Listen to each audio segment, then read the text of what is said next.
Hello friends, the pedigree shows a family with Fragile X syndrome. Affected individuals exhibit mental retardation. Triple repeat numbers are shown for carriers and affected individuals. What is the inheritance pattern show? The inheritance pattern will show X-linked dominant disorder. Random X inactivation. Why are males more affected than females? Because random X inactivation is the major reason for reduced penetrance and expression in females. In females, because of random X inactivation, because in both the alleles one of the X will be inactivated, and this inactivation will be random, and as a result in cases there is a chance that the normal X is not inactivated and the diseased X is inactivated. How do repeats expand?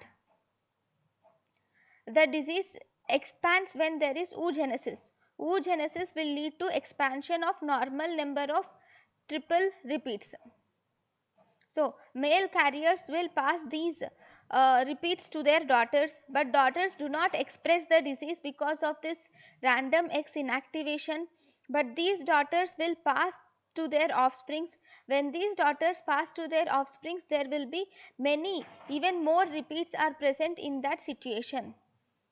Why are recent generations more affected? This is because of increased repeats, and this process where the recent generations are more affected than the past generations, this is called anticipation. Thank you for watching.